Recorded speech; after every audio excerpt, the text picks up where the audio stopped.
শুধু ভালোবাসি তোমায়।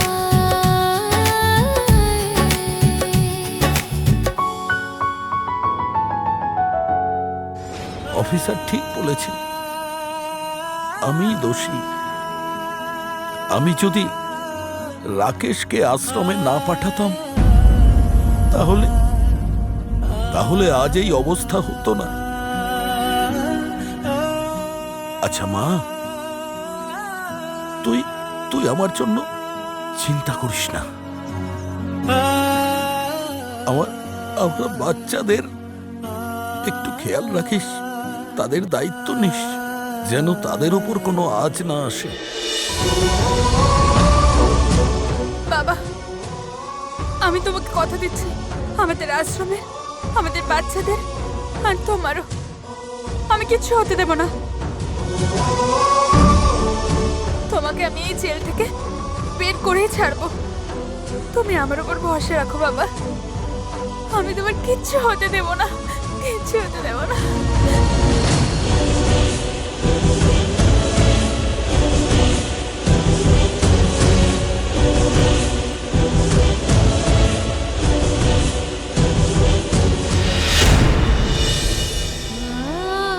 আমি এখন কি করব বাবা? তোমাকে আমি কিভাবে বের করব? তোমাকে আমি এই কষ্ট কিভাবে দেখব? মা, এমনটা কেন করলে? বাবার সাথে এরকম কেন হলো? এবার তোমাকে সবকিছু ঠিক করতে হবে।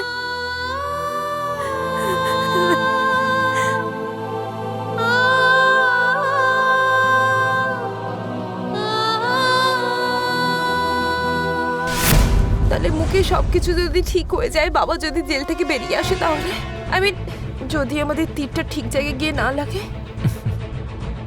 রুহি, মুকেশ যে তীর মারে সেটা তার লক্ষ্যকে ভেদও করে, আর এটাও ভেদ করবে। আর যদি তোমার মনে ডাউট থাকে তাহলে সে কোনোভাবেই যেন না বেরোয়, সেটা তোমায় দেখতে হবে।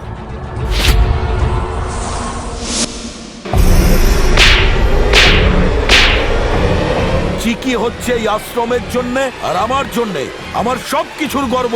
আর আজ তুই আমার গর্ব আর গৌরবকে গালাগালি করেছিস। হ্যাঁ, আমাকে তো এখন সবকিছু করতে হবে। বাবাকে জেলের ভিতরে দেখে চিকি তো একদম হেল্পলেস এখন। ফাইনালি সে আমার আশেপাশে আসবে না। চিকি, এইভাবে তোরও সময় শেষ হয়েই আসলো। আর বাবা তো জেলের ভেতরে কেঁদে কেঁদে মরে যাবে। বেচারা বাবা। সাব্বাস, এবার তুমি তোমার কাজে লেগে যাও আর নিজের স্বপ্ন পূরণ করো।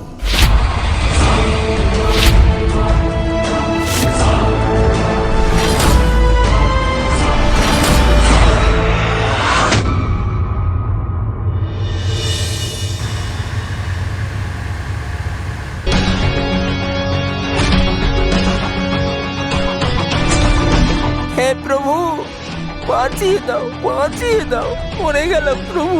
এ চুপ, চিৎকার কেন করছিস? গাড়িতে বসে আছিস যখন ভয় কেন পাচ্ছিস? এত স্পিডে গাড়ি চালাবেন না, আমি খুব ভয় পাই স্যার। চুপ, তখন থেকে বকর বকর করেই যাচ্ছে, ইরিটেট করতে থাকে।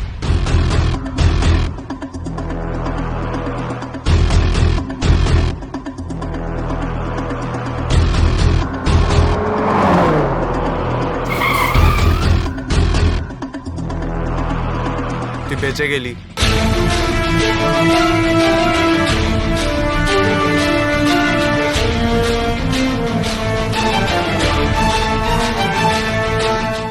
স্যার, কি গাড়ি চালালেন! বসে এক নিঃশ্বাসে একবারে কোর্টে। বাহ স্যার, বাহ।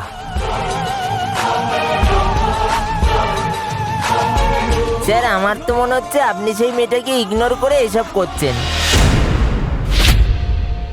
স্যার, আমি ঠিক বলেছি না? কালকের ওই মেয়েটার সাথে আবার দেখা হয়ে যাবে, সেই ভয়েতে গাড়ি একেবারে স্পিডে চালিয়ে এখানে পৌঁছে গেলেন। Just shut up. সব বুদ্ধি এখানেই শেষ করবি না কোর্টে গিয়েও কিছু দিবি? স্যার, আমরা তো কোর্টে পৌঁছেই গেছি। পার্টি চলে এসছে, তাড়াতাড়ি চল। আমি গাড়িটা স্পিডে চালাচ্ছিলাম কারণ আমায় কোর্টে তাড়াতাড়ি পৌঁছাতে হতো, নাকি আমি আগ বাড়িয়ে গাড়িটাকে এমনি এমনি স্পিডে চালাচ্ছিলাম। আচ্ছা, তাহলে স্যার একটা কথা বলবেন? আপনি সেই মেয়েটার সাথে দেখা করবার কথা ভাবছেন কি? হ্যাঁ। ও, তার মানে আপনি পুরো আই সেড নো, কখনোই না। উম, না আমি সেই মেয়েটার সাথে দেখা করতে চাইছি, না আমি তাকে অ্যাভয়েড করছি। তুই আর নাটক করিস না প্লিজ প্লিজ। ঠিক আছে স্যার। বাই দ্য ওয়ে, ওই মেয়েটার কথা তোর খুব মনে পড়ছে মনে হচ্ছে। স্যার, আপনারও মনে আসবে।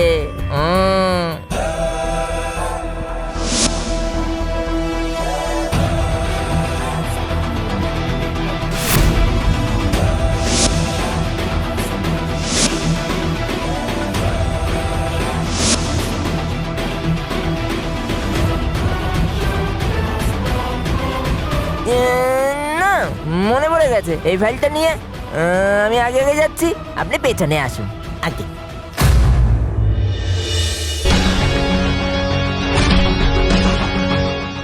আরে আমি কেন তার কথা ভাবছি? রাম এত সহজে পাল্টাবে না, তাকে অ্যাভয়েড কর, অ্যাভয়েড কর।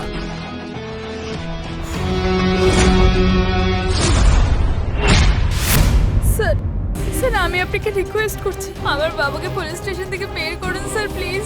দেখুন ম্যাডাম, আপনি আপনার সময় নষ্ট করছেন। এই কেসটার আর কিছুই করা যাবে না। পুলিশের কাছে পুরো প্রমাণ আছে, কোনো উকিলই এই কেসটা লড়তে পারবে না। স্যার, স্যার শুনুন আমার কথা, স্যার শুনুন স্যার, প্লিজ। মা, এবার আমি কি করব? 5 জন উকিলই মানা করে দিল, তাহলে কি কেউ কেসটা নেবে না?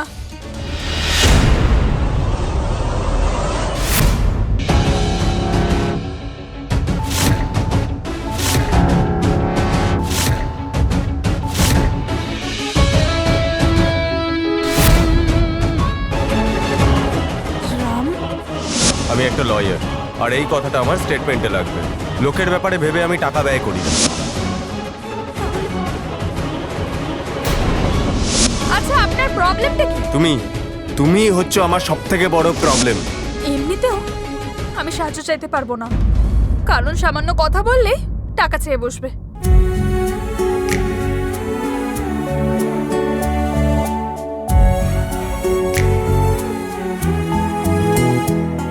চিকি,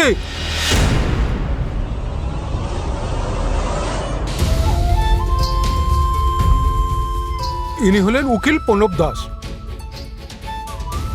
নমস্কার নমস্কার। স্যার তোমার বাবার কেস লড়ার জন্য রাজি হয়েছে। সত্যি?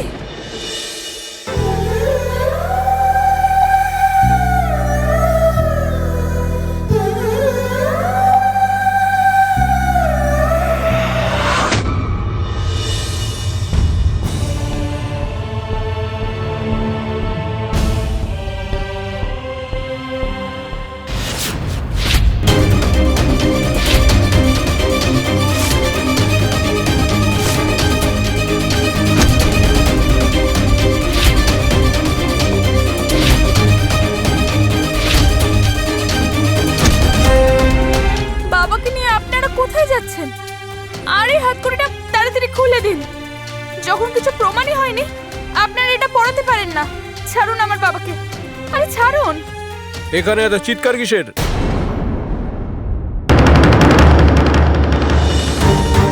ও, তাহলে আপনি উকিল বাবুকে সঙ্গে নিয়ে এসছেন? চিকির উকিল, আমার নাম হলো প্রণব দাস।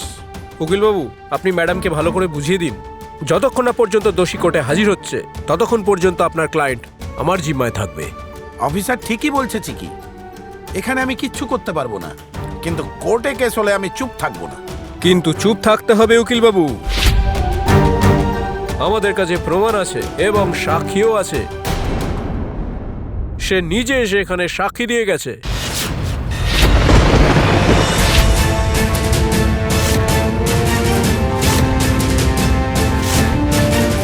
কি বললেন আপনি? সাক্ষী? কে দিয়েছে সাক্ষী? কে দিতে এসেছিল সাক্ষী? তোমাদের আশ্রমের রুহি। রুহি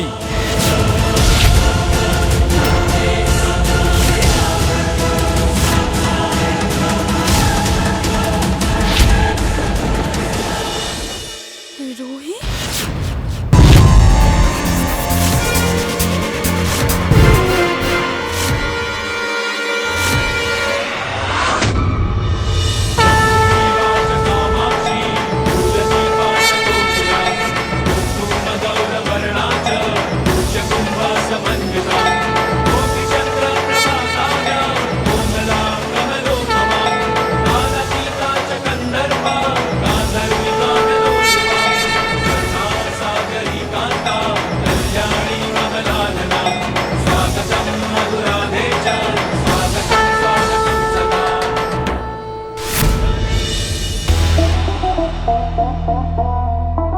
আরে আরে এসব কি কি কাজ করছিস তুই?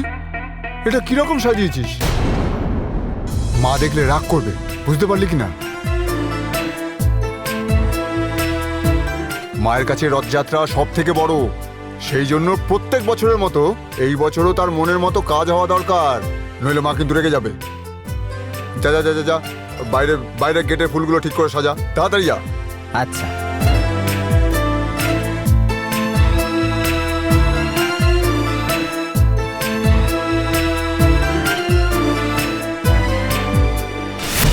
তোকে যে ভোগের জিনিসের লিস্টটা দিয়েছিলাম সব এনেছিস তো?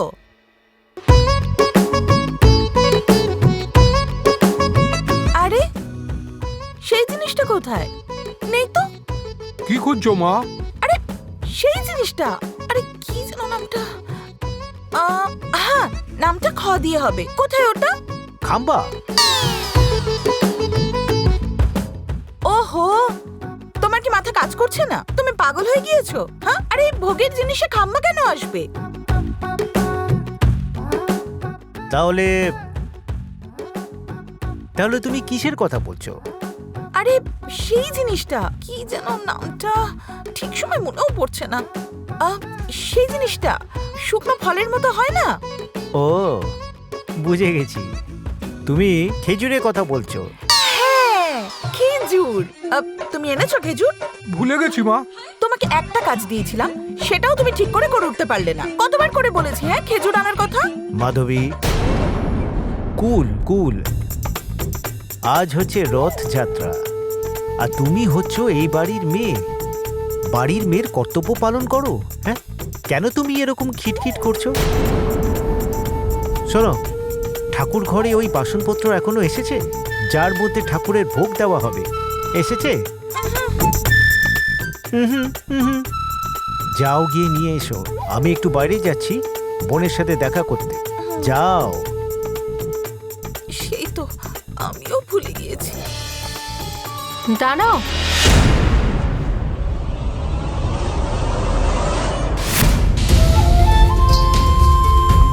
এই ফটোটা নিয়ে আপনি কোথায় যাচ্ছেন?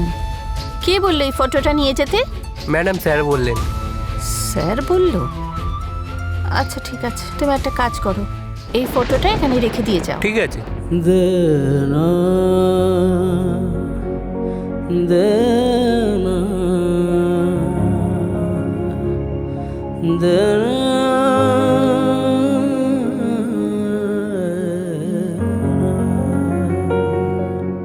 তুমি তো খুব ভালো করেই জানো এই ফটোটা আমার আর মায়ের কত প্রিয়। তারপরেও তুমি এই ফটোটা বাইরে রাখার জন্য কেন বললে?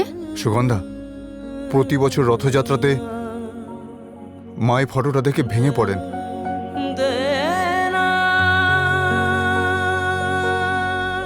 আর মায়ের এই উদাস মুখ আমার একদম ভালো লাগে না, এই জন্যই আমি বলেছিলাম ফটোটা বাইরে রাখতে।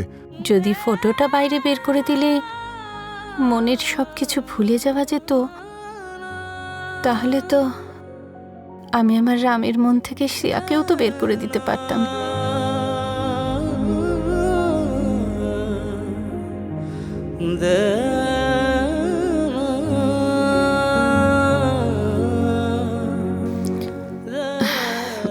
কিন্তু সেরকমটা হয়নি। তুমি এই ফটোটাকে বাইরে রেখে এলেও আমাদের মন থেকে সিয়াকে কোনোদিনও বাইরে বের করতে পারবে না।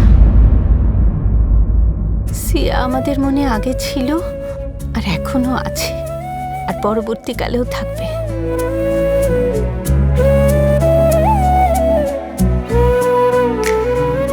হ্যাঁ দাদা, বৌদি ঠিক কথাই বলেছে। শিয়াকে আমরা কেউ কখনো ভুলতে পারবো না। রথযাত্রা এলেই শিয়া খুশিতে পাগল হয়ে যায়। আর জেদ ধরে বসে, সে রথের দড়ি ধরে টানবে বলে খুব আনন্দ পায়। আমাদের সাথে বসেও প্রদীপ জ্বালায়।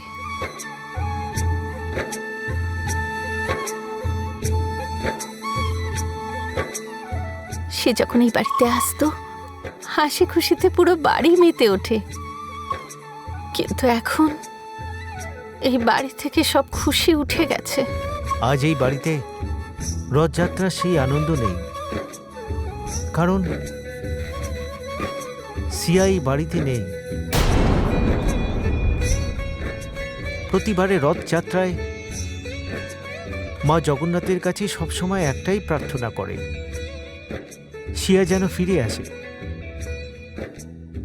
কিন্তু সিয়া আসেনি। কিন্তু আমাদের ভাগ্য যে এতটা খারাপ, প্রত্যেক বছর আমার মানত হয়ে থেকে গেছে। মা ও রামকে দেখে আমি হেরে গেছি আমি। না আর কোনো পুজো পার্বণে না ওনারা খুশি হন, আর না আমি ওনাকে একবার হাসতে দেখি। দেখো, যেন এই বাড়িতে অভিশাপ লেগেছে। প্লিজ বৌদি, তুমি কেঁদো না। তুমি কাঁদলে না আমি ইমোশনাল হয়ে যাই। আজ এত বড় খুশির দিনে কেঁদো না বৌদি। না মাধবী, আমি আর কাঁদব না। বরং আমার বিশ্বাস আছে এই বাড়িতে আবার রথযাত্রা হবে। এই বাড়িতে প্রত্যেক পুজো পার্বণ ধুমধাম করে হবে।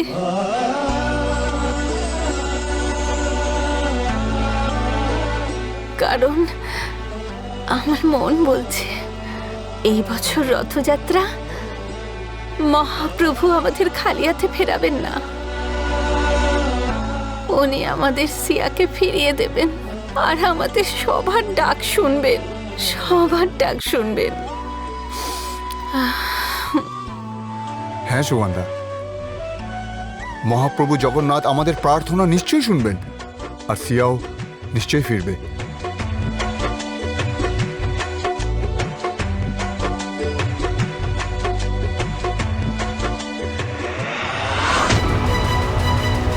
রুহি, রুহি, রুহি!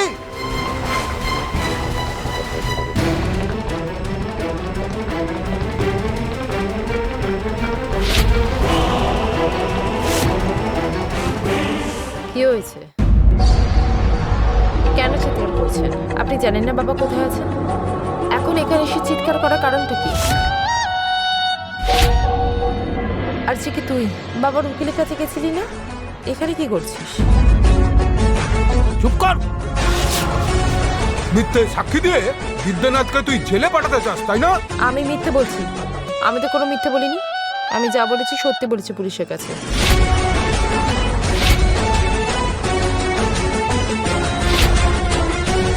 আর তোমরা এই ড্রামাটা ক্রিয়েট করা বন্ধ করো। ইনফ্যাক্ট বাবা ডিজার্ভ করে জেলে যাওয়াটা।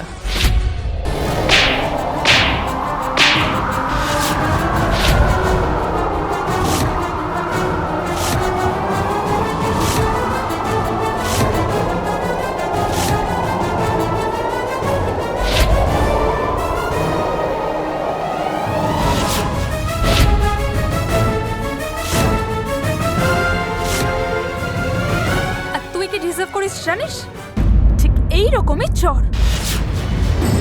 তোর সব অন্যায়গুলো বাবা ক্ষমা করে দিয়ে অনেক বড় ভুল করেছে।